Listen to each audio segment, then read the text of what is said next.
Selamünaleyküm arkadaşlar, hepiniz kanalıma hoş geldiniz. Biliyorum uzun zamandır yokum, belli bir sebeplerden dolayı. Şimdi bugün şöyle bir mutfak seramik yapacağız. Size de o seramiğin hangisinin olduğunu da göstereyim. Bak. Böyle yer seramiği. Zaten 30'a 60. Yani markası da bu. Yani internetten bakıp bunu bu şekilde bulabilirsiniz. Eğer ki beğendiyseniz tabii. İşte böyle bir seramik. Alt tarafı da böyle tırtırlı. Fayans harcını iyice tutacak şekilde ayarlamışlar. Yani İtalyan malı. Hani güzel bir seramik. Bir de bu kaymayanlardan. Hani bu böyle üstü parlak olduğu zaman biraz kayıyor ya. Suyun olduğu yer. İşte mutfakta da su falan çok kullanılıyor. Az bir şey bile tırtırlı olsa güzel olur. Yani bu bence bir mutfak için tam uygun bir seramik.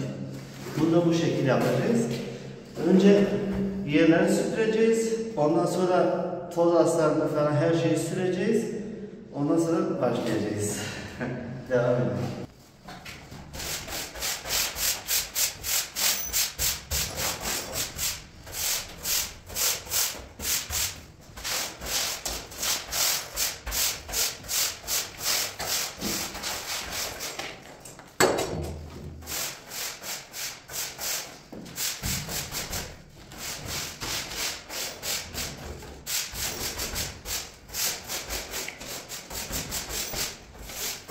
Şimdi arkadaşlar bu seramiği nasıl döşeceğiz? Bu hani şu şekil olacak. Şöyle olacak.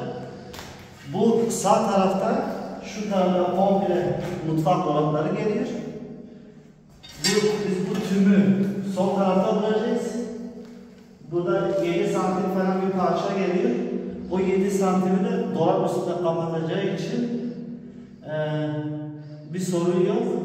Çünkü kapıdan içeri girerken yani bütün gözler, herkes, yani hepsi bile tüm fayansları görsün. Şimdi yere süreceğimiz toz astarı burada. Şimdi ben bunu baya insanlar yazıyor, söylüyor yani bunların. Ben bunların Türkçe ismini bilmiyorum. Yani bu Almanca olanıdır. Tiefgrundung. Ama siz de Türkiye'de şey yapın hani bakın, varsa alın. Bu şey için yani tozları, yerdeki bütün tozları falan hepsini alıyor yani. Direkt tozun üzerinde fayans yapmamış oluyorsunuz.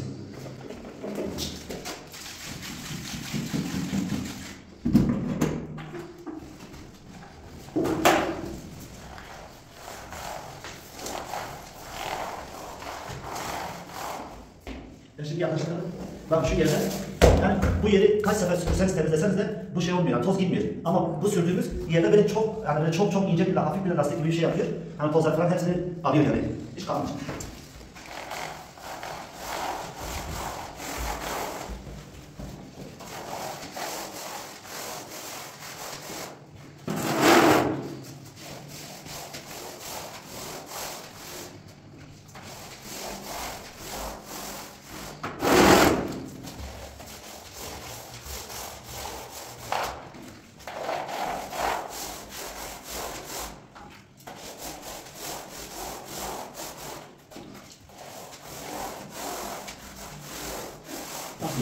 Evet arkadaşlar, şimdi bu yerlere komple o astarı sürdük. Biz bu düz duvara uyacağız. Biz bu duvara tüm fayansları buraya dayayacağız. Oradan da bu şekilde döşeme yapıp bu şekilde ilk başta buraya çıkacağız. Çünkü tümü kapıya vereceğiz. Tüm görünüşte tüm olsun. Parçayı da arka tarafa bırakacağız. Hani direkt kapıdan gelip oradan alıp gelirsek bu sefer burada parça gözükmemesi için kapıdan alacağız. Arka tarafa doğru gideceğiz.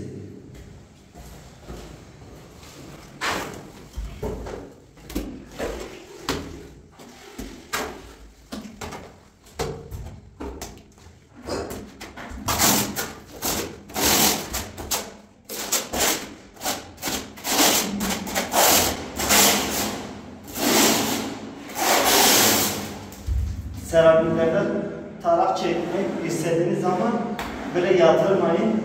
Şöyle 45 derecede olsun ve yani şu taraf izlerinde bir balık sırtı gibi olması lazım.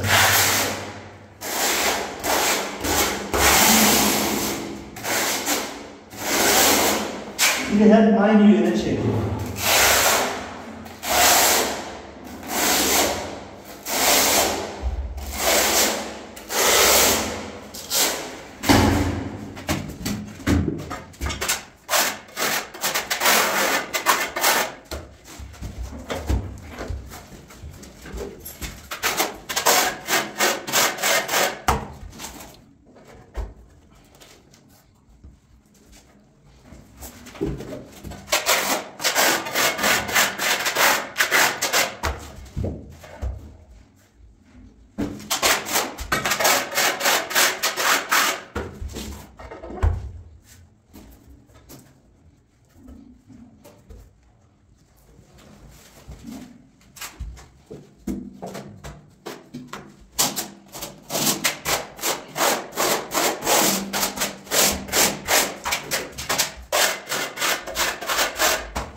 Şimdi diyeceksiniz bu niye plastik çekiç kullanmıyor?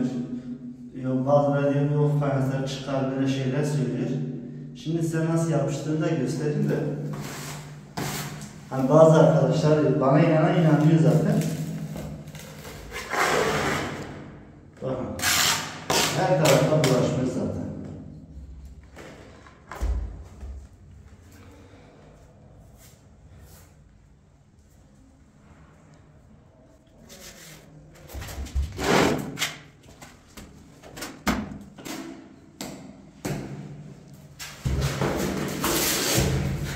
Cengiz Usta, bu köşedeki bant niye bıraktın? Bu mu? Bu şimdi hani diyelim yan tarafta insanlar oturuyor ya, bu fayansın üzerine eğer bu duvara yapışırsa burada atılan adım sesleri de yan tarafa gider. Yani sırf onun için bunu koyuyorlar. Hani burada atılan adım yan tarafta kişiyi rahatsız etmesin diye. Yani kontak olayını engelliyor.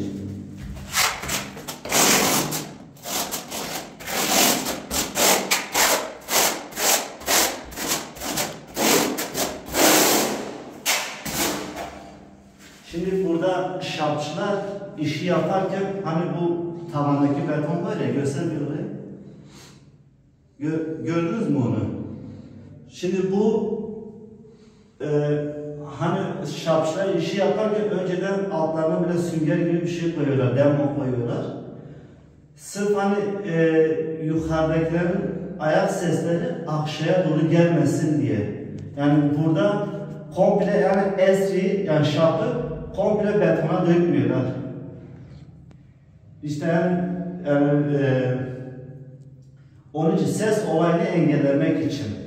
Şimdi ben arkadaşlar kamerayı tutuyor, onun bildiği bir şey varsa söylesin. Bir de sıcaklık için. Ha, sıcaklık için. Ha, bir de sıcaklığı tutmak için. Hani şey olmasın diye. Bak ben bunu bilmiyordum, ondan öğrendim.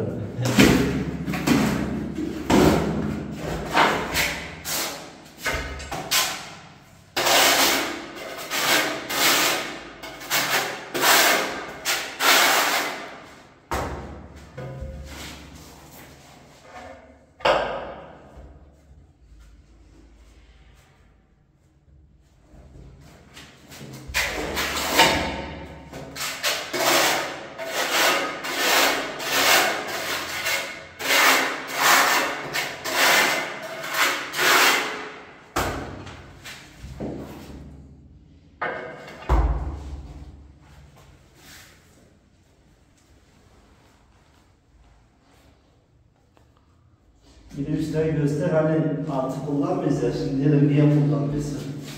Yakından göster.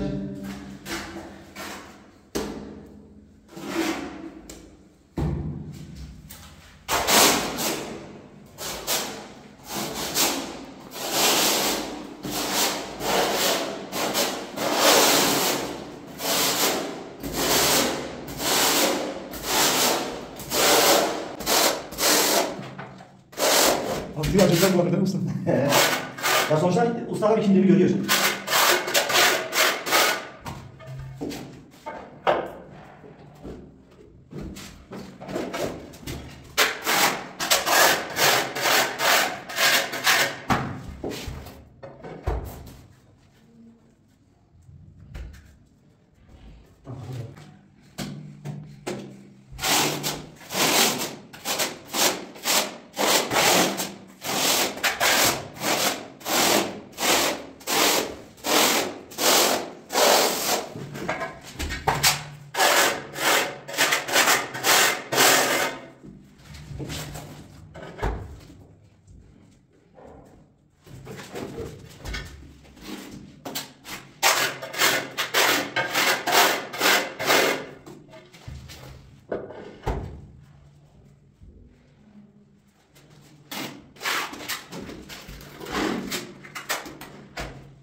Evet arkadaşlar, video bitti.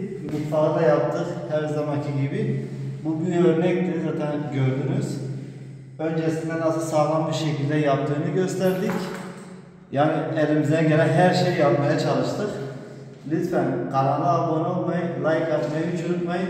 Herkes Allah'a emanet, kendinize iyi bakın.